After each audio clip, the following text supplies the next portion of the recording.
Mark Rober used to be a NASA scientist. This is one smart guy. But his famous 96% win rate video was a bunch of baloney.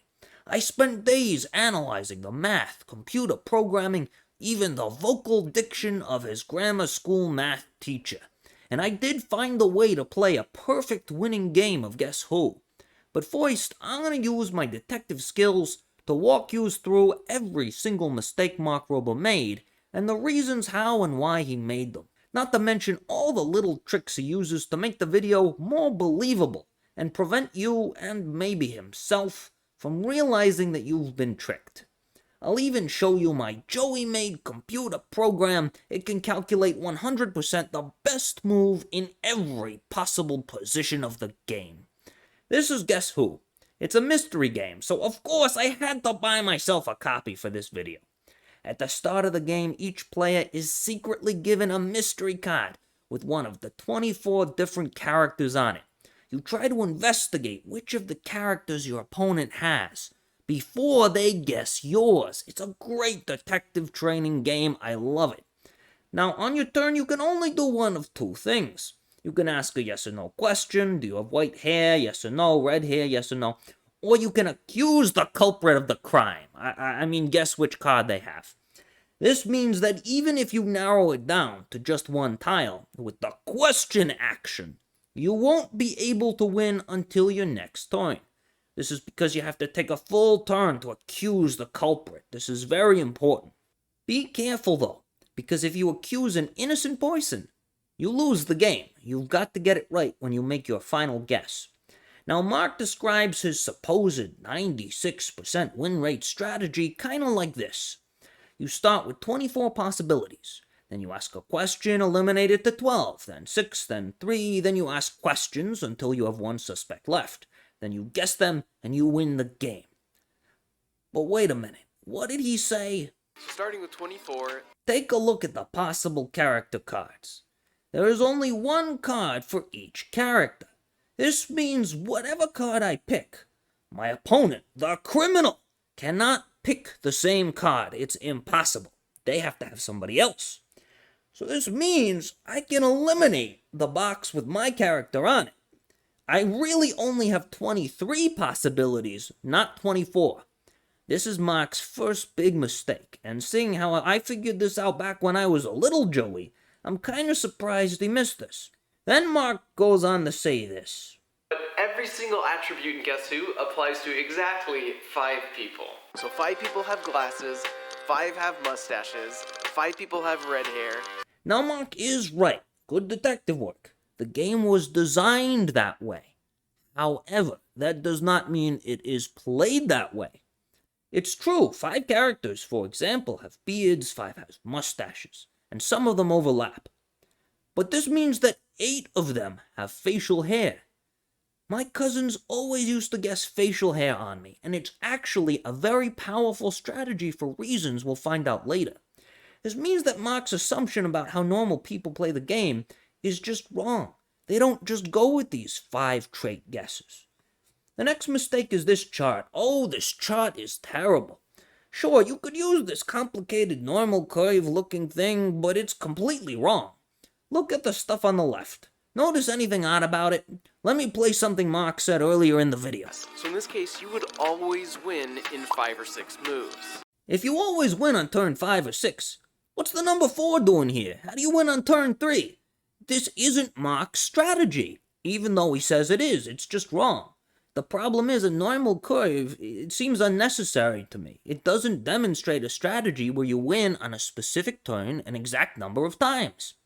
Now, believe it or not, even accounting for all 3 of these mistakes so far, Mark's strategy is still very good. But mistake number 4 is devastating. Mark's strategy ignores your opponent's board completely. Let me show you what I mean. Imagine if you had 10 of these windows left, but your opponent just had 1, and it's my turn. Even though, if I guess right now, I have a 90% chance of losing, it's 1 out of 10, I'm probably going to lose the game. I still need to guess right now, because if I don't do it, if I end my turn with a question, my opponent will make their final guess, and they'll automatically win. Now that we've found the flaws in Mark's strategy, let's take a look at the flaws in Mark's computer program. This is a computer program Mark asked his friend Chad to write. It's supposed to simulate the strategies and calculate the odds of winning. This computer program is a mess. First of all, I had to install this spyware from Microsoft just to run the thing, and it took hours to get it working. I don't know why you had to do it in C#. Then, digging into the code, I found out that it creates several different robot players. For example, the simple bot will always take its turn to guess the culprit, even if it hasn't asked any questions yet. Why would it do that? Isn't it just gonna lose the game on turn 1? We'll get to that in a minute. Normal bot will randomly pick a question to ask, but is more likely to ask about things that seem pretty common. That's actually a reasonable strategy. I can see that representing a normal person fairly well. Combined bot, as best I can tell, because it's not labeled, is Mark Roba's strategy. It's the best strategy, and it's the one with the 80% chance of winning. Now, you would expect the way this program works is it has the different bots play against each other. It has the Mark Roba bot fight the normal bot and see who wins. That's not what it does. It takes the bot and has it play a game of guess who against a literal brick. The bot plays against an opponent who illegally passes their turn every turn, and it keeps going until the bot wins. And it does that to track the number of turns it takes the bot to win. The second problem is that you don't lose the game if you take the final guess and get it wrong. Remember Simple Bot? Well, it's not just Simple Bot. Mark's bot does this too. Mark's bot will actually start guessing when it has 3 options left. Normally, that means you would lose the game 60% of the time. No matter what strategy your opponent is using, you would always lose. However, I think the problem is that Chad did not understand the rules of the game. And in fact, I don't blame him. So he figured you could just guess as many times as you needed to. Joey actually made the same mistake myself when I was first making this video until I opened the board game and looked at the rules.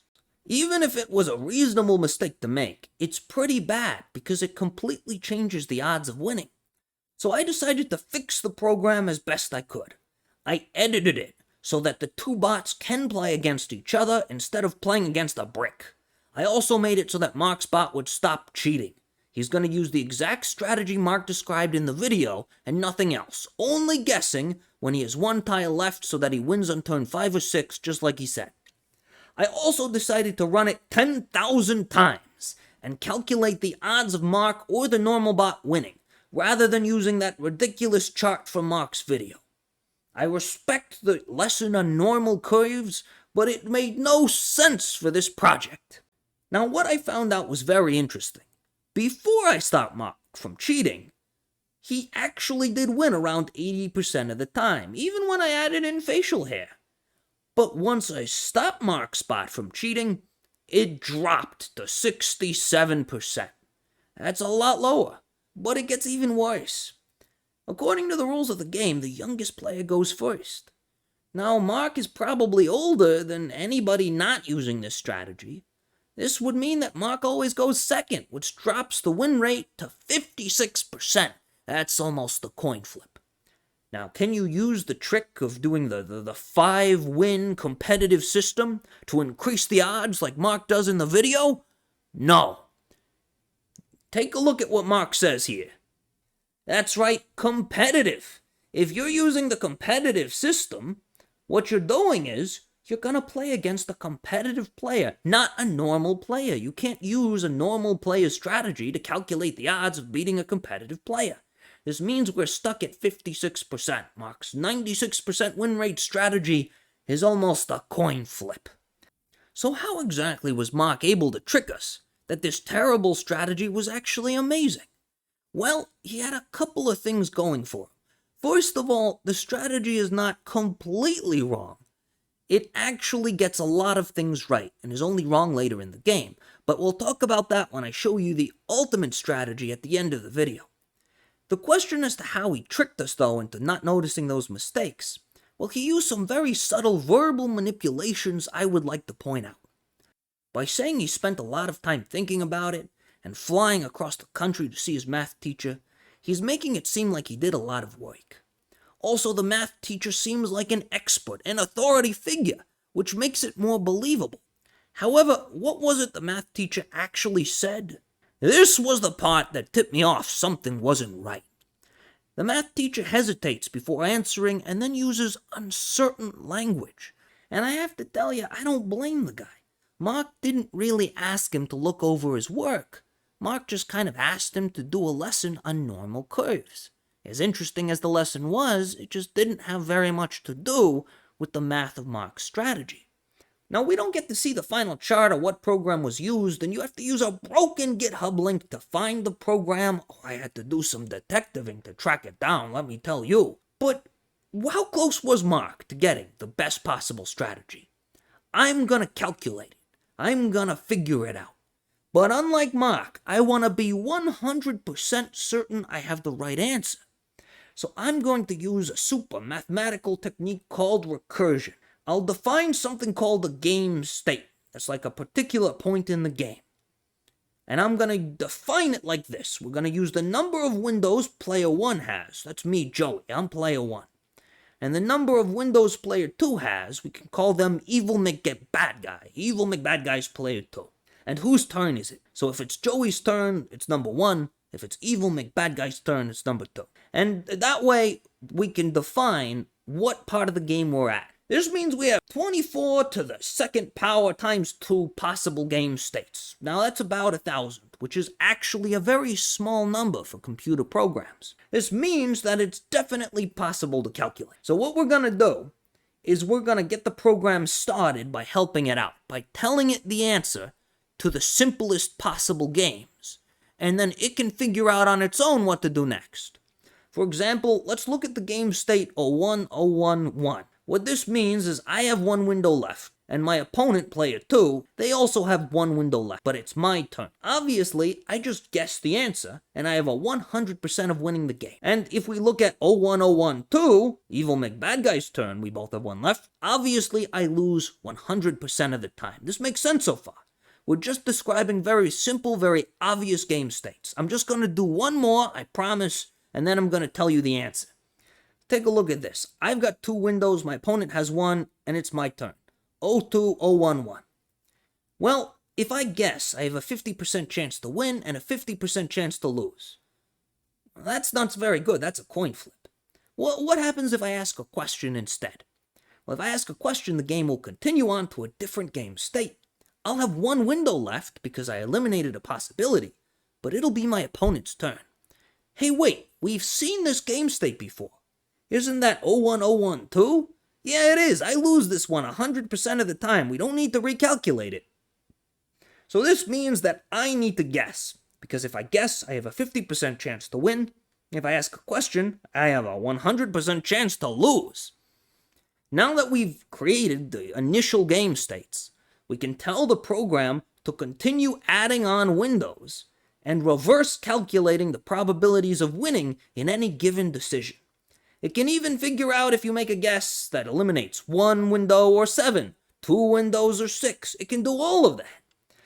I'll show you this computer program, and I'll even put it on GitHub so you can run it yourself if you want to. I wrote it in JavaScript, so you can literally run it on your computer browser if you want to. A little bit easier than Mark's C#. Now, using this strategy, calculating every possibility, we've determined that if both players play a perfect game, player 1 has a 55% chance to win, and player 2 has a 44% chance to win. This means that even if you're doing everything right, if you're player 2, your opponent might have a better chance to win than you. That's all it is. Now, this is actually very close to what Mark said. Most of the time, the program says that the right thing to do is actually ask a question to divide the windows evenly as possible. Get those, 12 or 12, 6 or 6, 4 or 4 questions in there. However, on the very first turn, player 1 has an equal chance of winning if they do a lot of different things. For example, you can ask a 12 and 11 question, because remember, you eliminated one in the beginning. You can ask the 12-11 question, you could ask the 10-13 question, you could even ask the 8 and 15 question. You would still have the same odds of winning. After the first turn, however, it generally is best, according to the program, to ask even questions except towards the end of the game. When you end up in those situations where players got like 2 windows left, then you need to start guessing, like we said. But I'm not done yet. Believe it or not, somebody even wrote a scientific paper on this game. It was a bit much for me to read, I gotta be honest about that, but I checked the numbers with my own program, and my calculated probabilities of winning the game actually matched the paper, so I'm pretty sure I'm right. Also, I'm not the first detective to find flaws in Mark's video, but I think I am the best. Take a look at this video here by Learn You Some Maths.